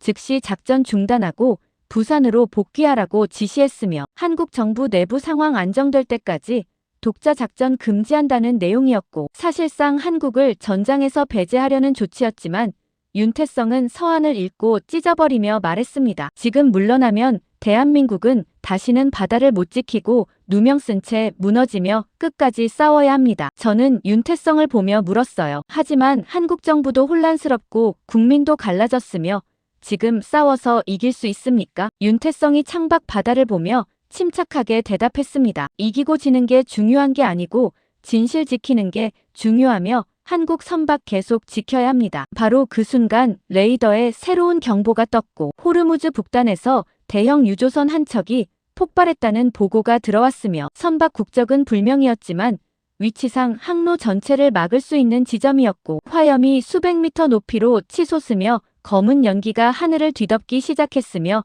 인근 선박들이 긴급 회항하고 있었고, 호르무즈 해협 전체가 사실상 봉쇄 위기에 처했습니다. 윤태성이 레이더 화면을 보며 주먹을 쥐고 조용히 말했어요. 놈들이 마지막 수 둔 거고 항로 막아서 한국 선박 고립시키며 지금부터가 진짜 싸움입니다. 저는 화면을 보며 생각했습니다. 한국이 표적이 된 이유가 이제 명확해졌고, 약해서가 아니라 너무 중요해서 공격당했으며, 한국이 무너지면 세계 경제 일부가 함께 무너지고 그 공백을 노린 자들이 돈을 벌 수 있었고, 윤태성은 처음부터 그 사실을 알고 있었으며 저는 이제야 깨닫고 있었고, 미국이 동맹을 지킨 게 아니라 이용했다는 진실이 받아들여지고 있었으며, 저는 더 이상 중립을 지킬 수 없었고 윤태성 편에 완전히 서기로 결심했습니다. 나는 한국 잠수함 손원이람 소나실에서 드론 통제 신호를 추적하고 있었고, 음향 분석 장비가 해저 케이블을 따라 흐르는 데이터 신호를 포착하고 있었으며, 화면에는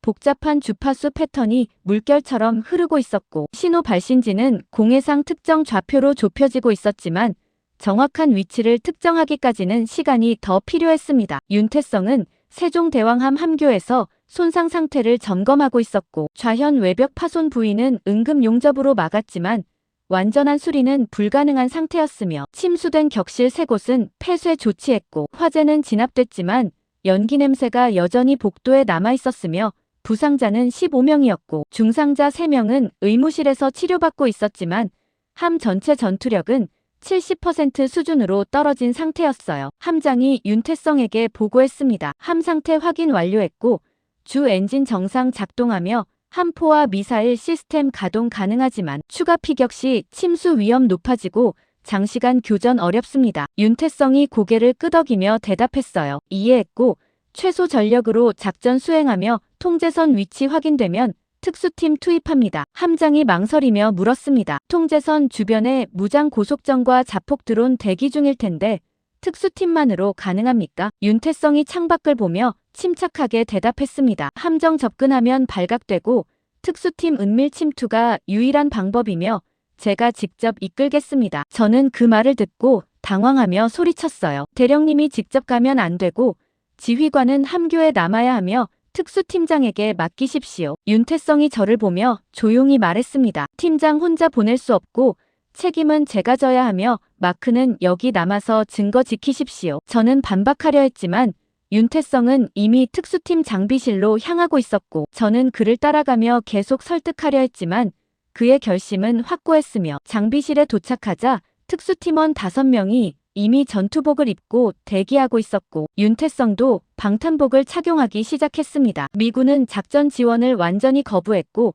정찰 자산 제공도 거부했으며 통신 지원조차 차단했고 사실상 한국 함대를 고립시킨 상태였지만 한국 잠수함이 독자적으로 신호 추적을 완료했고 손원이람 함장이 암호 무전으로 좌표를 전송했으며 통제선 위치가 특정됐고 오만 동쪽 공해상 폐기된 석유 시추선으로 확인됐으며 주변에는 무장 고속정 3척과 순찰 드론이 배치되어 있었어요. 윤태성이 특수팀원들에게 브리핑을 시작했고 태블릿 화면에 시추선 구조도를 띄우며 설명했습니다. 목표는 시추선 중앙 제어실이고 드론 통제 서버 파괴해야 하며 적 병력 최소 10명 예상되고 저항 격렬할 겁니다. 팀원 한 명이 물었어요. 철수 계획은 어떻게 됩니까? 윤태성이 잠시 침묵하더니 대답했습니다. 임무 완료 후 고무보트로 철수하고 세종대왕함이 엄호하며 최악의 경우 잠수함 구조 요청합니다. 팀원들이 고개를 끄덕였고 윤태성은 무기를 점검하기 시작했으며 저는 그 모습을 보며 불길한 예감이 들었지만 막을 방법이 없었고 작전은 이미 시작되고 있었습니다. 자정이 지나고 고무보트 2척이 세종대왕함 한미에서 조용히 물에 내려졌고 윤태성과 특수팀원들이 탑승했으며 야간 투시경을 착용한 채 노를 저어 어둠 속으로 사라지기 시작했고 저는 함교에서 열화상 카메라로 그들을 지켜보고 있었지만 몇 분 뒤 화면에서 신호가 희미해지며 보이지 않게 됐고 무전 교신만이 유일한 연결 수단이었어요. 30분 후 윤태성 목소리가 무전으로 들려왔습니다. 목표 200m 앞이고 고속정 한 척 순찰 중이며 우회 접근 시도합니다. 고무보트가 시추선 반대편으로 돌아갔고 소음을 최소화하며 천천히 접근했으며 순찰 고속정이 지나가길 기다렸다가 빠르게 시추선 다리 기둥에 로프를 묶고 올라가기 시작했고 팀원들이 하나씩 갑판으로 진입했지만 그 순간 경보음이 울리기 시작했고 누군가 그들을 발견한 것이었습니다. 총성이 터졌고 무전으로 교전 소리가 들려왔으며 윤태성이 급히 보고했어요. 적 발견됐고 교전 중이며 제어실로 돌입합니다. 저는 함교에서 주먹을 쥐고 무전기를 붙들고 있었고 교전 소리가 점점 격렬해지고 있었으며 폭발음도 섞여 들렸고 팀원 한 명이 부상당했다는 보고가 들어왔지만 윤태성은 계속 전진하고 있었고 시추선 중앙 제어실까지 도달했다는 무전이 왔습니다. 침투 직전 결정적인 발견이 있었습니다. 제어실 문을 열기 전 윤태성이 벽면에 붙은 선박 등록 서류를 발견했고 서류에는 시추선 소유주 정보가 적혀 있었는데 등록 회사는 미국 텍사스 소재 민간 군사기업 자회사였고 그 기업은 나무호를 처음 공격한 드론 출발 지점이었던 컨테이너 선과도 연결되어 있었으며 모든 공격이 같은 조직에서 나왔다는 증거였고 윤태성이 서류를 사진으로 찍어 저에게 전송하며 말했어요. 마크 증거 확보했고 한국이 처음부터 계획된 희생양이었으며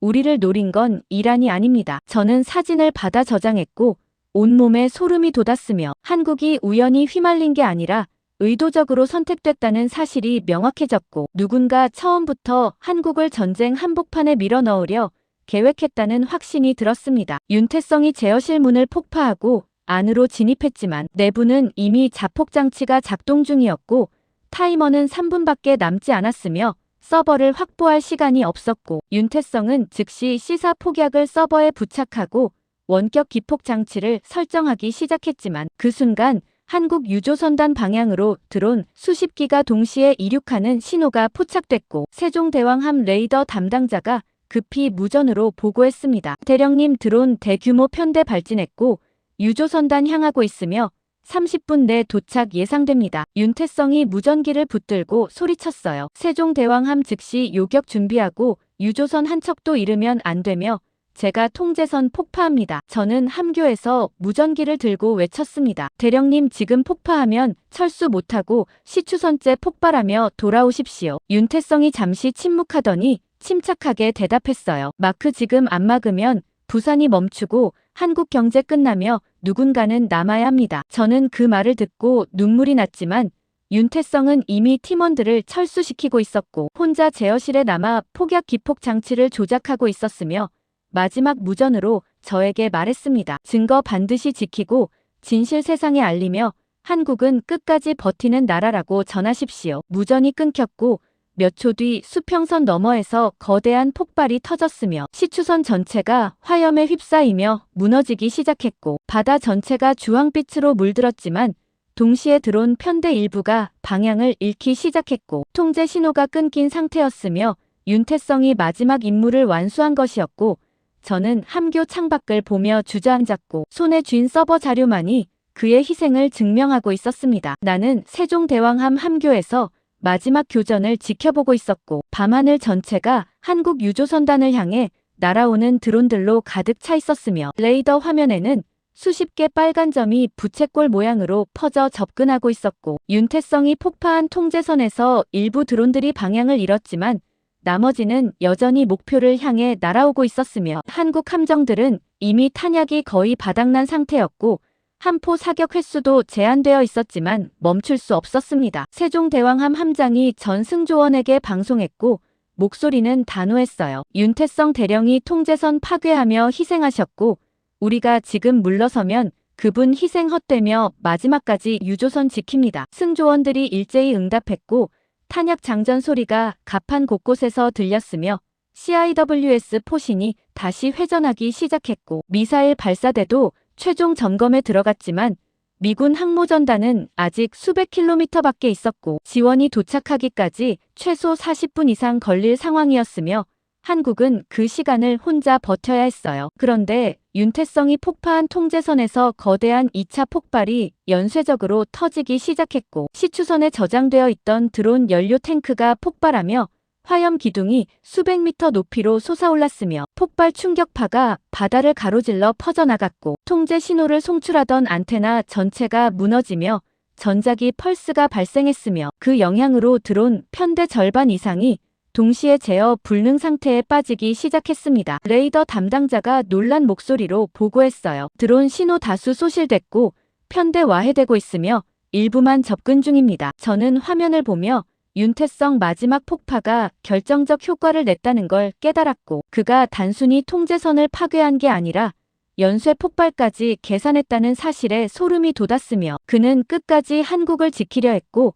마지막 순간에도 최선의 선택을 했다는 생각이 들었어요. 하지만 여전히 10여 대 드론이 유조선단을 향해 날아오고 있었고 세종대왕함은 마지막 탄약까지 쏟아부으며 요격을 계속했으며 함포가 연속으로 발사되며 포신이 붉게 달아오르기 시작했고 냉각 시스템이 과부하 경고를 보내고 있었지만 사격은 멈추지 않았고 드론 한 대가 격추될 때마다 환호성이 터졌지만 탄약 잔량은 계속 줄어들고 있었습니다. 그 순간 한국 잠수함 손원이람이 수면 위로 급부상했고 갑판 해치가 열리며 휴대용 미사일 발사대가 올라왔으며 잠수함 승조원들이 갑판에서 직접 대공 미사일을 발사하기 시작했고 수중에서도 한국을 지키려 온 것이었으며 미사일 2발이 발사되어 드론 2대를 추가로 격추시켰지만 잠수함이 수면에 노출되면서 적 고속정의 표적이 될 위험도 감수하고 있었어요. 저는 그 광경을 보며 눈물이 났고 한국 해군 전체가 마지막 한 방울까지 쏟아붓고 있었으며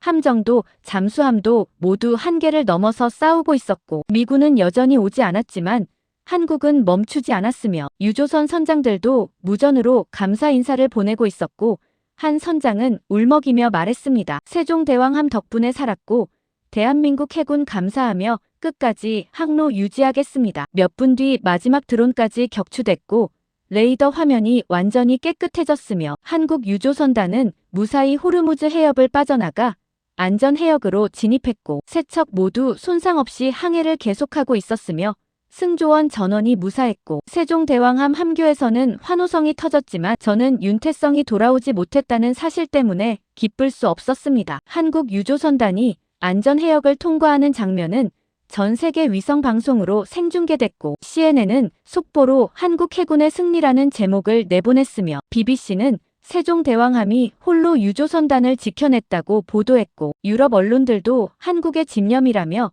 찬사를 보내기 시작했지만 미국 일부 언론은 여전히 한국의 독단 행동을 비판하고 있었고 동맹 질서 위반이라는 논조를 유지하고 있었어요. 며칠 뒤 국제 언론 분위기가 완전히 바뀌기 시작했습니다. 제가 확보한 서버 자료와 윤태성이 보낸 증거 사진들이 워싱턴 포스트를 통해 공개됐고 한국 선박 공격이 조직적 음모였다는 사실이 드러났으며 미국 민간 군사기업과 국제 원유 자본의 연결고리가 폭로됐고 한국 물류 붕괴를 노린 계획이 상세히 보도되기 시작했으며 미국 의회는 청문회 소집을 결정했고 관련 기업 CEO들이 소환됐으며 한국에 대한 국제 여론이 완전히 역전되기 시작했습니다. 뉴욕타임스는 한국이 세계 물류를 지켜냈다는 사설을 실었고 영국 가디언은 한국 없이는 글로벌 공급망이 무너질 뻔했다고 분석했으며 일본 언론들도 한국 덕분에 우리 산업이 살아남았다고 인정하기 시작했고 부산항에는 다시 컨테이너 선들이 입항하기 시작했으며